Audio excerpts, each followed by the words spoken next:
Harland, and no one loves golf more than Booger does. He's going to jump in here and give a little analysis of what it is that he sees from us. And let the record show, Booger McFarland once on Mike and Mike told Gary Player that he would beat him straight up.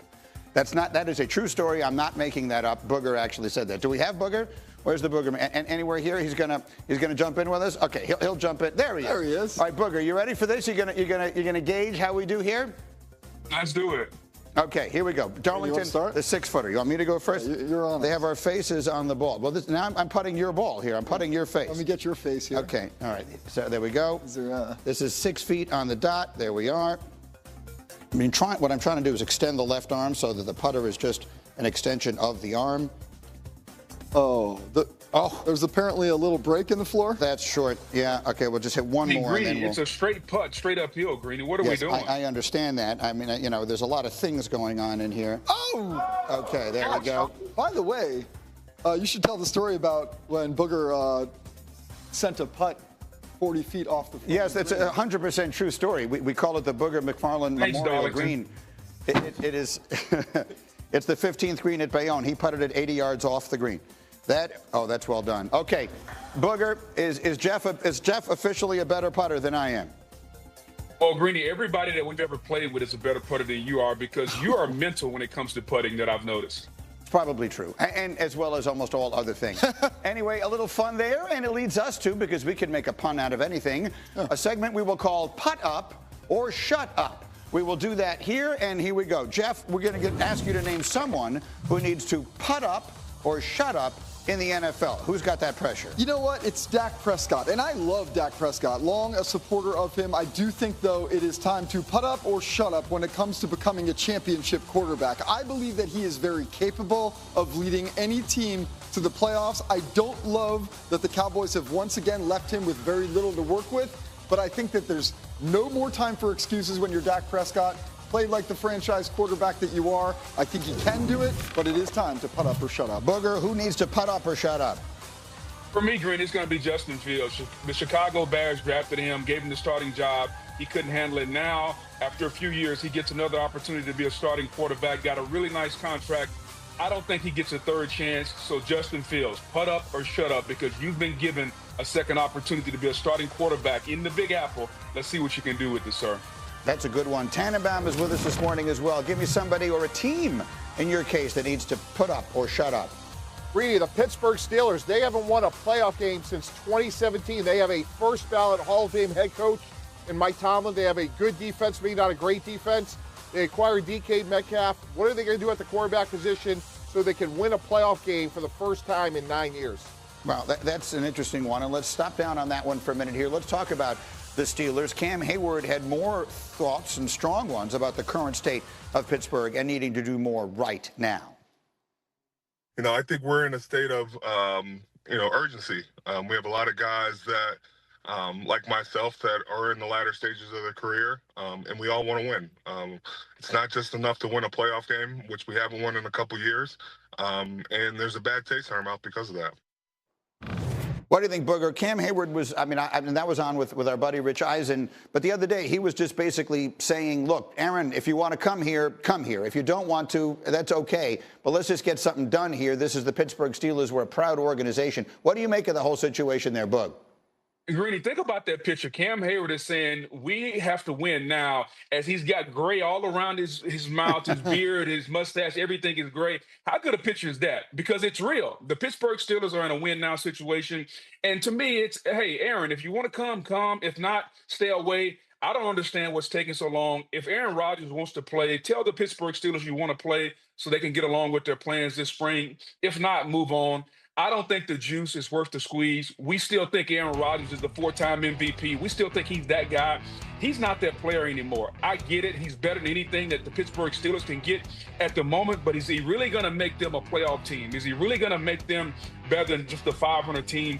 I don't think so. Maybe I'm wrong, Greeny, but I think if you're Pittsburgh, at some point you got to figure out, how do you move on into the future? Maybe that means taking a step back. Maybe that means drafting somebody later in the draft. Whatever the reason is, I just don't think Aaron Rodgers is going to be that guy. And I think they're wasting another year of Cam Hayward, of Minka Fitzpatrick, of T.J. Watt. it's time to make a better plan for the future than Aaron Rodgers for the Pittsburgh Steelers. What do you think, Mike T?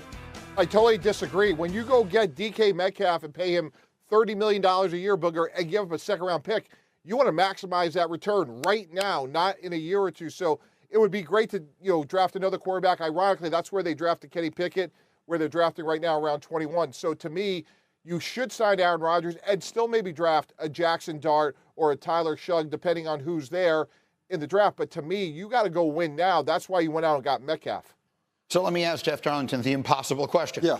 What's going on with Aaron Rodgers right now? What's he thinking, and what is it going to happen? I have no answer.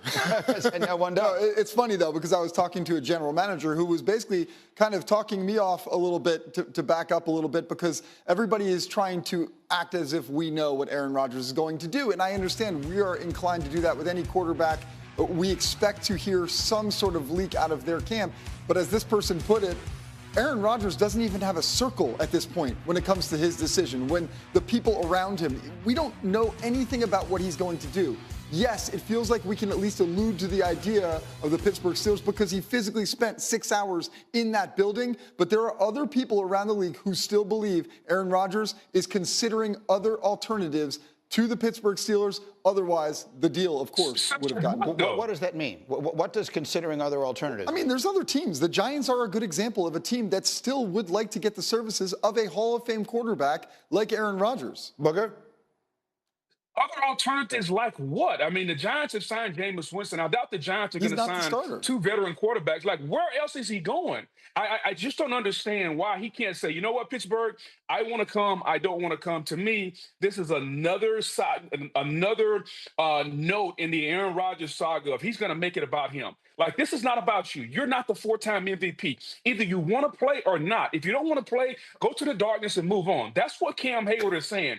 As a veteran player in this league, hey, man, you've played a long time. Like, you have an idea if you want to play or if you don't want to play. Don't string us along. Like, we absolutely have to have you. We're not going to beg at you. We're not going to grovel. Oh, please, Aaron, come play for us. If you want to play, play. If not, can you give me one thing, Jeff, that he's waiting on? Like, what could he possibly be waiting on at this point? A rare defense of Aaron Rodgers here. There are 30 days left before the NFL draft. There are little moves to be made by any team between now and then. There really is very little impact that Aaron Rodgers can make if he signs today. It's not that big of a deal for him to make sure that this is where he wants to. Not only that, he could be waiting out. Like, he could wait into the summer and wait out an injury and wait out an entirely different situation if that's what he wants to do. Mike T, quick final word. Go. Yeah, just to push back on Booger, like, I understand, excuse me, in a perfect world, that's what you should say. But right now, like, Aaron Rodgers is the ultimate bridge quarterback for the Steelers, and they need him because they have, again, these 2 receivers that they're trying to maximize. Yeah, but clearly. Look, I mean, I understand their urgency, and he doesn't seem like a person who operates on other people's timetable. Does he have a watch? We'll see. Yes, he's not going to putt it or shut it, if you know what I'm saying. All right, as we roll on here. First up, I want to discuss Tyreek Hill, in part because of the Micah Parsons, Tyreek Hill photo that was very funny to me. I'm pretty sure it was at Micah's charity event. Very funny to see Dolphins fans think that means they're getting Micah. The Cowboys fans thinks that means they're getting Tyreek Hill. Some, I should say, fans of both there. Look, Tyreek Hill had requested a trade. The general vibe is based on what Drew Rosenhaus, Hill's agent, has said, that those 2 sides have fixed their issues and that they're going to move forward together, at least for now. The contract is worth mentioning here. Tyreek Hill currently counts $28.3 million on the Dolphins' salary cap. They would lose cap space if they traded Tyreek Hill away. The new team's cap would be a little under $15 million, but they would owe almost $28 million in cash this year, $39 million on the cap next year, and then you'd have an additional $12.7 million in dead money if you were to trade for Hill. So it's just under 15, 39-ish, plus 12. So you could try to cut him. After 2026, you would still leave, you would have the 12.7 if you cut him as opposed to keeping him on the cap at $39 million, but it would leave 9.5 in dead money in 2027 with void years. So contract-wise, it'd be just under 15, 39, and 9.5 if you kept them, or it's 15 and you cut and save 12. So that's rather expensive for the way this team wants to operate. Now, Tyreek Hill is you don't have speed on this team right now at wide receiver, or at least not vertical speed. You have horizontal speed. Cavante Turpin can do a lot of horizontal stuff for you. We've seen him be used as a deep threat. It wasn't very good. I don't think that's a realistic path there. So when it comes to the Tyreek Hill trade, I'll call it idea more than anything else. I think Micah Parsons would love to see that happen. He and Tyreek get along well. They've had the fun fastest man competition stuff, whatnot. This does not feel like a very Cowboys move for me. It also doesn't make a lot of sense for Miami. Yes, they have Jalen Waddle, but they're kind of in not great shape behind Waddle, and that offense needs a bunch of playmakers where they want to operate out of it. I would be pretty surprised, at least for this offseason. We could always revisit next year or something if he gets cut or whatever happens. I would be pretty surprised if Tyreek Hill ended up in Dallas.